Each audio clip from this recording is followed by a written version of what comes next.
Bonjour à vous tous et bienvenue sur ce plateau de questions ouvertes pour notre rendez-vous hebdomadaire avec l'actualité. À l'ordre du jour de cette semaine, une question: peut-on définir l'identité nationale? Le ministre Éric Besson a lancé sur ce thème un débat qui va durer 3 mois et c'est en février qu'il présentera une synthèse de ces rencontres organisées à la fois dans chaque département mais aussi sur un site internet. Alors comment définir ce concept qui évolue sans arrêt?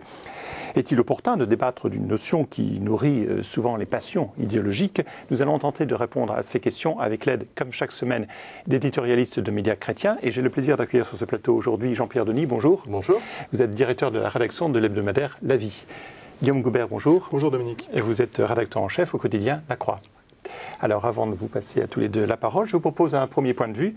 C'est celui de Gaston Kellman, qui est un Camerounais, un Bourguignon d'origine camerounaise et qui s'est fait connaître notamment, si vous vous en souvenez, par la parution d'un livre intitulé « Je suis noir mais je n'aime pas le manioc ». Il a quitté le Parti socialiste en 2007, comme Éric Besson, d'ailleurs, qu'il a rejoint cette même année 2009, à son ministère comme conseiller spécial. Frédéric Jakovlev l'a rencontré et je vous propose d'écouter ses propos. On n'est pas obligé de naître français pour être français. Je veux dire que l'appartenance n'est pas atavique. L'appartenance peut être un choix. On peut naître et changer de nationalité après et on signe un nouveau pacte avec une autre nation.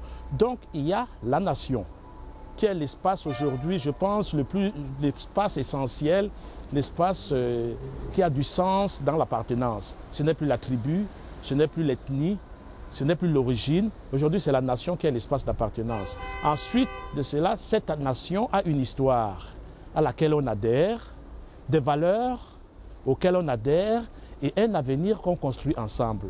À part évidemment le droit du sol qui est la naissance, il y a la porte d'entrée par exemple d'un choix d'immigration volontaire. Il y a hélas aussi l'arrivée parce qu'on a été chassé d'un territoire hostile, c'est-à-dire parce qu'on est exilé. Mais quelqu'un qui vient par son propre choix, il a tout à fait la volonté aussi d'adhérer à une histoire qu'il va apprendre.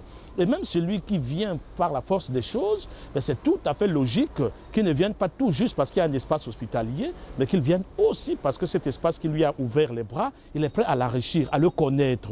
On ne peut pas prétendre vivre en France sans connaître la langue française. On ne peut pas prétendre vivre en France sans accepter les valeurs que les ancêtres nous ont laissées. Les valeurs chrétiennes, les valeurs françaises sont les valeurs, religieuses, chrétiennes. Effectivement, la liberté. Dieu nous a créés libres, égaux et pour être frères. Ça, c'est un fondement de valeurs, effectivement, chrétiennes. C'est un fondement de valeurs françaises. Je ne dis pas que les autres religions n'ont pas les mêmes fondements. Je ne dis pas que les autres pays chrétiens sont sur les mêmes fondements, mais c'est peut-être en cela que la France est justement la fille aînée de l'Église, parce qu'elle s'est construite. Les philosophes ne se sont même pas rendus compte à quel point ils ont tout simplement sécularisé, ils ont laïcisé des valeurs qu'à l'époque on nous disait qu'elles venaient de Dieu. L'identité blanche et chrétienne est très souvent catholique d'ailleurs ou judéo-chrétienne est aujourd'hui fortement secouée par des gens qui viennent d'appartenances diverses. Et là c'est le pari. C'est là qu'on va voir si justement la générosité de la France l'emportera sur le communautarisme. Aujourd'hui c'est l'islam qui est là à la croisée de ces chemins, mais nous verrons, et ça j'en suis intimement convaincu, que les valeurs de la France seront plus fortes que le communautarisme. Alors on va mettre les pieds dans le plat, Jean-Pierre Denis, tout de suite. Valeurs chrétiennes, valeurs françaises? Je crois qu'il a raison de mettre les pieds dans le plat de cette manière. Moi, je me souviens que La Vie en avait publié des extraits de son dernier livre. Et son dernier livre, c'était « Les Blancs m'ont refilé un Dieu moribond ». Et c'était pour dire, vous les Européens, vous êtes venus évangéliser l'Afrique et maintenant vous avez abandonné votre Dieu et vous nous intimez l'ordre d'y renoncer à notre tour. Et franchement, vous exagérez un petit peu. Donc, simplement, j'ajouterai une chose. Évidemment, l'identité nationale, elle doit inclure l'héritage du christianisme, c'est ce qu'il dit. Je crois que c'est tout simplement une évidence.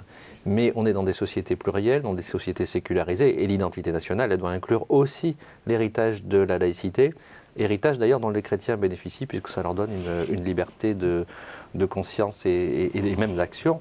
Donc je crois que c'est quand même extrêmement complexe cette question. Il faut à la fois ne pas avoir peur, et il a raison de le faire, d'aborder la place du christianisme dans l'identité nationale et aussi être capable d'intégrer ça dans la laïcité. Et vous vous souvenez d'ailleurs, c'était le dernier message de Jean-Paul II aux évêques français quelques semaines avant sa mort, qui était justement de dire à quel point cette laïcité faisait partie de l'héritage national. Si vous me permettez d'ajouter juste un petit point, ce que disait Gaston Kellman d'ailleurs, c'était c'était à peu près cela, c'est-à-dire que les droits de l'homme sont une version laïcisée aussi du christianisme. C'est une thèse que Frédéric Lenoir développait dans un de ses livres.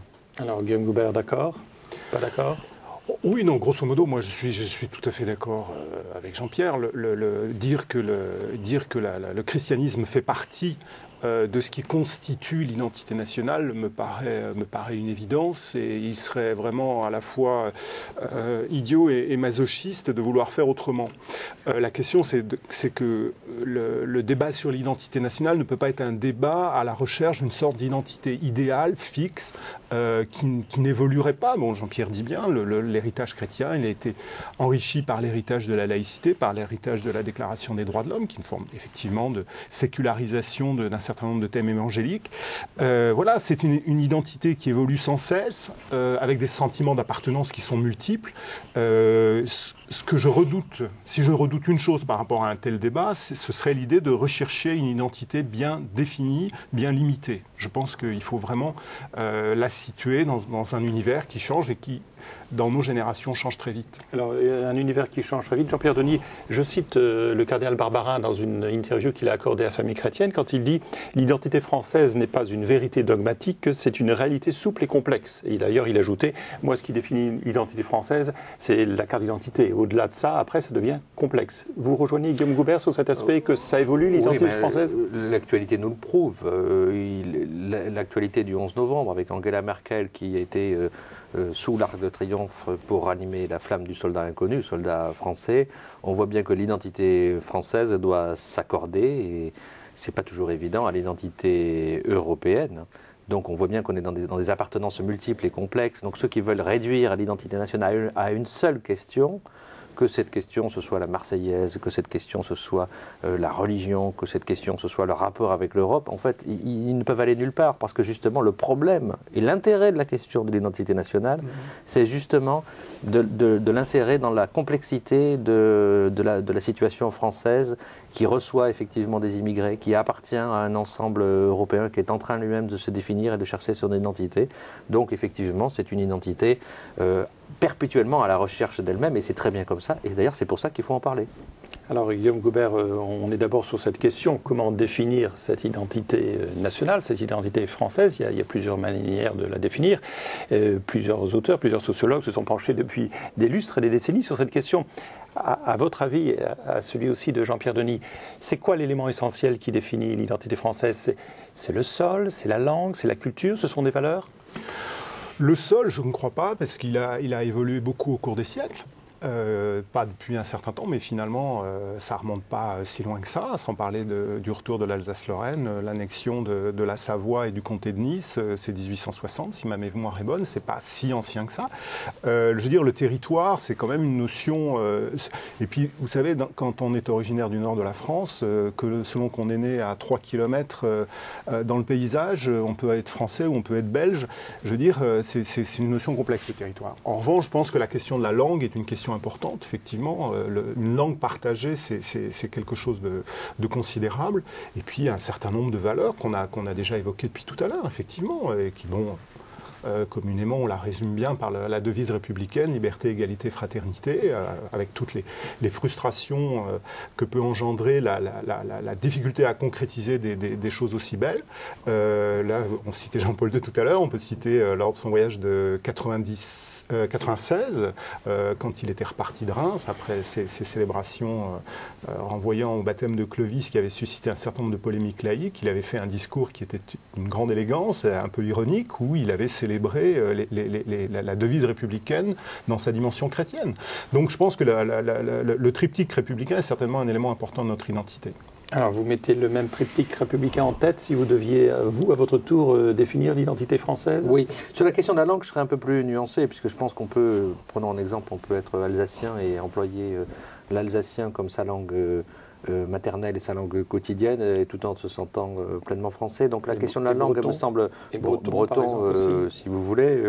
Donc, simplement, ce que je veux dire, c'est qu'il y a dans cette identité nationale quelque chose qui me paraît aussi devoir être rajouté, qui est le projet. Le projet, et sans vouloir jouer Ernest Renan qu'est-ce qu'une nation, mais je crois que c'est quand même le cœur du débat, c'est de savoir si nous voulons inventer un destin commun, et non pas si nous voulons défendre nous replier sur une peur, si vous voulez.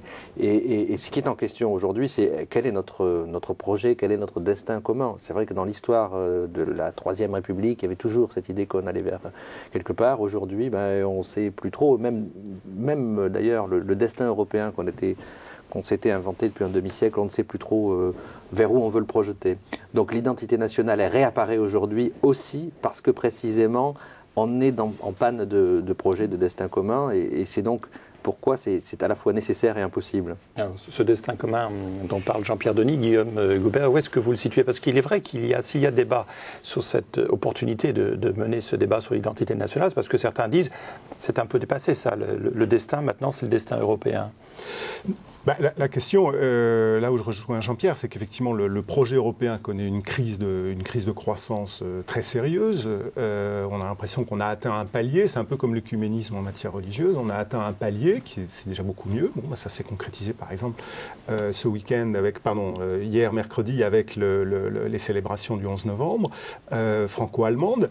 Il y a comme ça des progrès magnifiques qui se concrétisent, et en même temps on voit bien la difficulté à aller beaucoup plus loin. Et du coup, effectivement, l'échelon national redevient un lieu d'interrogation. On se dit, la nation, ça a sans doute encore de l'importance. Et donc, mais le fait est que ça fait longtemps qu'on n'a pas réfléchi sur l'identité nationale, parce que l'Europe nous dirigeait dans une autre direction, parce qu'il y avait aussi dans nos sociétés une tendance une force, et elle est toujours là d'ailleurs, vers l'individualisme, c'est-à-dire vers le destin individuel de chacun, de ses choix, c'est mon choix, etc. Tout ça aussi, ça affaiblit les sentiments d'appartenance à une collectivité plus large, quelle qu'elle soit. Je pense que, donc, aujourd'hui, il est certainement nécessaire de réfléchir à l'identité nationale. Quel sens on veut donner aujourd'hui à cet échelon auquel on ne s'est pas beaucoup intéressé depuis une ou deux générations? Alors, Jean-Pierre Denis, nation, sans faire de l'étymologie, nation, nationalisme, il n'y a pas aussi cette suspicion qui traîne sans arrêt sur ce mot de nation, parce que ça évoque derrière la question de nationalisme, alors qu'apparemment, le mot patriotisme, par exemple, patrie, paraît moins entaché d'arrière-pensée historique. Bon, des arrière-pensées, il y en a de multiples, évidemment, dans ce dossier. Il n'est pas besoin de revenir sur l'opportunisme de la part du gouvernement quand il remet cette question sur le tapis après une séquence où il a été très malmené, justement comme par hasard sur le plan de la morale. Et donc il remet cette question sur le tapis, opportunisme, mais aussi, je pense d'ailleurs, réelle opportunité d'en parler. Donc c'est pour ça que ça marche. Alors après, est-ce que ces mots nation, patrie sont vraiment piégés ? Moi, je n'ai pas l'impression que ce soit vraiment le cas, justement, contrairement à ce qu'on dit parfois. Et je reviens sur cette image d'Angela Merkel sous l'Arc de Triomphe. Je me disais que ce qui était le plus extraordinaire, ce n'était pas qu'elle soit invitée. Après tout, on a vu beaucoup de cérémonies où des gens de pays étrangers sont venus défiler sur les Champs-Élysées. C'est tout simplement que dans son pays, en Allemagne, ça ne suscite aucun commentaire, aucune objection, ni de son opinion publique, ni de son opposition. Ça veut dire que justement, on peut aujourd'hui parler d'identité, on peut aujourd'hui montrer la complexité des identités sans que ce soit systématiquement instrumentalisé, sans que ça dérape systématiquement. Personne, évidemment, en France ne va dire comment Angela Merkel vient commémorer le 11 novembre, fête nationale, fête de la victoire sur l'Allemagne. Personne, pas même le Front National d'ailleurs. Alors, Guillaume Goubert, Éric Besson, le ministre, a déjà esquissé un certain nombre de propositions par rapport à ce débat sur l'identité nationale. Notamment, il prône que dans les écoles, on chante une fois au moins, une fois par an, qu'on chante la Marseillaise. Alors, mettons de nouveau les pieds dans le plat. Faire chanter à des enfants français qu'un sang abreuve nos sillons, ça vous paraît opportun ? C'est vrai qu'un sang impur abreuve nos sillons. Impur, oui. C'est double faute, je dirais. C'est vrai que les paroles de la Marseillaise, certaines paroles de la Marseillaise aujourd'hui posent problème. Alors si à l'école c'est l'occasion de s'expliquer, d'expliquer comment est né un tel texte, pourquoi à une époque on employait de tels mots, etc. Je veux dire, ça peut être une occasion pédagogique intéressante. La Marseillaise, je veux dire, l'hymne national, ça fait effectivement partie de nos signes de reconnaissance. Je pense qu'il y a des moments où on n'a aucun problème pour la chanter, notamment lors des compétitions sportives, donc on peut la chanter dans d'autres circonstances. Je trouve que le côté au moins une fois par an a quelque chose d'un peu attristant quand même, parce que je veux dire, il y a une espèce d'obligation minimale. Je veux dire, pourquoi pas 2, pourquoi pas 3. Enfin, j'espère qu'il y aura d'autres propositions que celle-là, parce que celle-là me paraît un peu élémentaire. Jean-Pierre Denis, on sait que le gouvernement avait notamment réagi lorsque la Marseillaise avait été sifflée au Stade de France. Est-ce que vous pensez que c'est un point symbolique important et que le texte de la Marseillaise, après tout, n'est qu'un texte historique et qu'il faut le chanter tel quel ? Le texte lui-même, moi, me dérange pas. Je veux dire, on est héritier d'une histoire. Ce texte, il porte cette histoire avec ses contradictions. On ne le prend pas aujourd'hui au pied de la lettre. Il faut le prendre d'abord comme l'héritage d'une culture historique et politique. Je crois que c'est comme ça qu'il faut comprendre aujourd'hui la Marseillaise, même s'il y a des tentatives de réécrire le texte. Mais ces tentatives sont toujours, à mon avis, problématiques. Regardez le texte de l'hymne national soviétique qui a été réécrit plusieurs fois, une fois sous Staline, une fois sous Khrouchtchev et une fois sous Poutine, par le même auteur. Donc faut prendre un peu de distance par rapport à ça. Moi, ce qui me navre, c'est la pauvreté de la proposition. C'est-à-dire qu'on voit bien qu'on lance un grand débat sur l'identité nationale. Et qu'est-ce qu'on fait? On ressort chanter la Marseillaise une fois par an. C'est absolument navrant, tout simplement parce que c'est ce qu'on ressort chaque fois quand on ne sait pas quoi dire. Exemple à l'appui, on peut le prouver, parce que Chevènement avait dit la même chose quand il était ministre de l'Éducation nationale. Chevènement aussi avait décrété qu'on allait chanter la Marseillaise à l'école. Donc on peut sortir ça pour faire un peu d'agitation, mais honnêtement, on ne va pas aller très loin avec un débat comme ça. Alors un dernier point qui fait débat, sur lequel j'aimerais avoir votre avis, c'est aussi ce qui est considéré comme une certaine ambiguïté à parler d'identité nationale, mais de la part d'un ministère qui, on le sait, c'était la première ambiguïté chronologiquement, c'est un ministère qui est de l'identité nationale, mais aussi de l'immigration. Donc est-ce que vous pensez qu'il y a un risque de stigmatiser les immigrés, c'est-à-dire de leur reprocher de ne pas suffisamment, en effet, s'accaparer cette identité nationale? Y a-t-il un vrai risque, Guillaume Gobert? Oui, il y a un danger qu'il faut conjurer, c'est clair, mais je pense qu'il y a un autre danger dont il faut parler, c'est-à-dire de réduire tous les problèmes de la société française à des problèmes autour de les doutes sur l'identité nationale. Quand M. Copé déclare que s'il y a un problème de cohésion sociale en France aujourd'hui, c'est parce qu'on n'a pas assez réfléchi sur l'identité nationale. Ok, réfléchissons sur l'identité nationale, mais il faut réfléchir sur beaucoup d'autres choses. Il faut réfléchir sur la montée des inégalités, par exemple. Je veux dire, qui certainement joue beaucoup dans la cohésion sociale. Je pense que c'est un débat qu'il faut élargir et enrichir. Il faut l'écarter de cette espèce de corrélation choquante avec la question de l'immigration, car il ne faut pas nier la question de l'immigration, mais il ne faut pas en faire un facteur d'explication majeur. Et il faut élargir la question de la cohésion nationale à d'autres questions que celle de l'identité. Jean-Pierre Denis, cet aspect risque de mélanger immigration et identité, ça vous gêne ou pas? Je l'ai écrit dans l'avis très clairement. Je trouve qu'il est aberrant de poser le débat sur l'identité nationale à partir d'un ministère dont la vocation principale, au-delà des mots et de l'habillage sémantique, c'est quand même de régler, autant que faire se peut d'ailleurs, puisque je pense que c'est très délicat, la question de l'immigration. Pour moi, le débat de l'identité nationale, c'est un débat à la limite qui devrait être porté par l'éducation nationale, parce que c'est d'abord une affaire d'éducation. Et je reviendrai sur ce que vous disiez il y a quelques instants sur le triptyque liberté, égalité, fraternité. Le véritable débat, à mon avis, porte là. Qu'est-ce qu'on met derrière ces mots? Qu'est-ce qu'on met derrière ce mot de liberté aujourd'hui face au libéralisme moral, au libéralisme économique, fraternité? Quels sont les contenus de cette fraternité quand, comme vous le soulignez, il y a de plus en plus d'inégalités? Donc, liberté, égalité, fraternité, il faut revoir ces mots, et c'est peut-être l'occasion de le faire, mais à ce moment-là, le gouvernement devra lui-même s'interroger sur ses propres politiques. Donc c'est un débat qui est en même temps très concret, ce n'est pas un débat uniquement abstrait, ça concerne aussi la politique fiscale, la politique de l'éducation nationale, enfin bref, tous les domaines de l'action du gouvernement. Alors, dans les propositions d'Éric Besson, les premières propositions, il parle aussi d'instruction civique. Guillaume Gobert, l'instruction civique, ça existe déjà en France. Vous pensez qu'il y a un handicap, qu'il y a quelque chose à améliorer dans le dispositif d'apprendre la liberté, l'égalité, la fraternité et surtout le fonctionnement de la République française? Je veux dire qu'il faille redonner de la dignité et de la visibilité à l'instruction civique. Visiblement, il y a du chemin qui a été fait ces dernières années, peut-être depuis Jean-Pierre Chevènement, mais il y a encore du chemin à faire, certainement.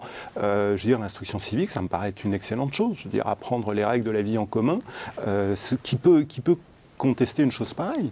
Jean-Pierre Denis, peut-être. Mais sauf que c'est vraiment une façon de faire de la politique, pour moi, qui me paraît complètement caricaturale, parce qu'on voit des ministres arriver pour proposer des choses qui se font déjà. On va faire de l'instruction civique, ben oui, mais on en fait déjà. Quand vous discutez avec les enseignants, d'ailleurs, souvent ils n'en peuvent plus, parce qu'ils n'arrêtent pas de recevoir des circulaires, des nouveaux programmes scolaires qui empilent des mesures gadgets, parfois pour des choses qui existaient déjà, parfois qui n'ont pas vraiment vocation à s'appliquer. C'est du discours politique qui va être remplacé par un autre discours politique. Donc on prenait l'exemple de la Marseillaise, voilà, il faut chanter la Marseillaise. Oui, mais on l'avait déjà dit, alors pourquoi on l'a dit, on ne l'a pas fait, pourquoi on le redit aujourd'hui? On va faire de l'instruction civique. Oui, mais il y a déjà des programmes d'instruction civique. Enfin, tout le monde sait, les enfants font de l'instruction civique à l'école, c'est plus ou moins bien fait d'ailleurs, mais ils en font plutôt beaucoup. Donc en faire, oui, mais justement on en fait. Alors, on en fera peut-être encore aussi, y compris sur cette chaîne KTO. Je vous propose de passer à notre rubrique Contrepoint.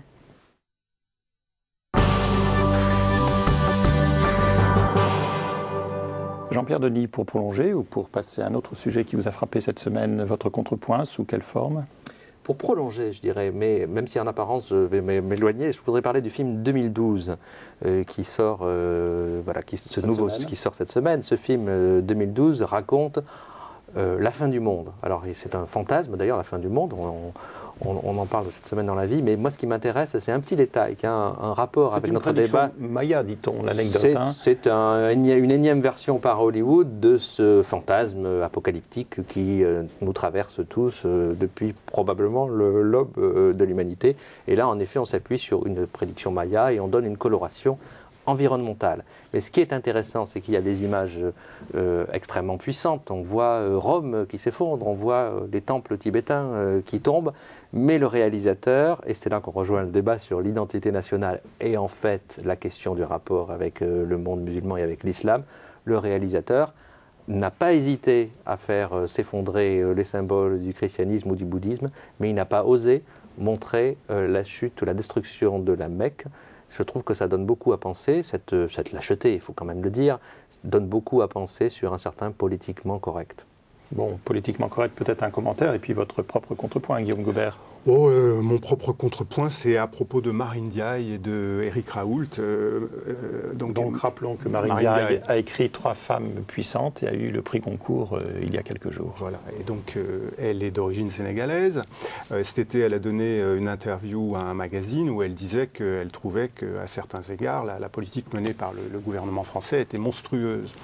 Et Éric Raoult a fait des déclarations il y a quelques jours pour dire que Marine Diaye, maintenant qu'elle avait le prix Goncourt, devait faire preuve respecter une obligation de réserve et que, je veux dire, maintenant que nous lui avons donné le prix Goncourt, etc. Alors j'ai trouvé ces déclarations extrêmement désagréables parce que nous lui avons donné le prix Goncourt, comme si c'était la France qui avait donné le prix Goncourt, qui avait fait l'honneur de donner le prix Goncourt à une étrangère, alors que c'est un jury qui s'est prononcé sur la base d'un livre, etc. Et donc j'ai trouvé cette déclaration détestable. Et j'ai lu dans La Croix ce matin que Marine Diaye avait dit sur Europe 1 qu'effectivement ses propos à elle étaient très excessifs. Et ben, je veux dire, ça m'a fait plaisir de lire ça. Je veux dire, elle a répondu exactement comme il fallait, c'est-à-dire que bah oui, effectivement, j'étais un peu excessif. Donc j'espère que maintenant Éric Raoult va dire la même chose. Alors, Marine Diaye aussi, dans une autre interview, a dit qu'elle maintenait son appréciation sur la situation française par rapport à ce qu'elle avait dit au mois d'août. Ses mots étaient très excessifs. C'est cela. Elle est libre d'avoir son opinion. Une petite réaction sur cette histoire de droit de réserve ou pas d'un prix Goncourt? Oui, mais je dirais aussi devoir de distance vis-à-vis de la méthode employée par Éric Raoult, ancien ministre, député, un peu oublié, qui a trouvé cette occasion de revenir dans le débat public en s'en prenant au prix Goncourt. Il fait sa com'. C'est un peu ridicule. D'ailleurs, ce qui est assez amusant, c'est qu'il reproche effectivement cette interview et quand même va pas très loin. Je veux dire, les déclarations sont tellement excessives que c'est même parfois un petit peu choquant.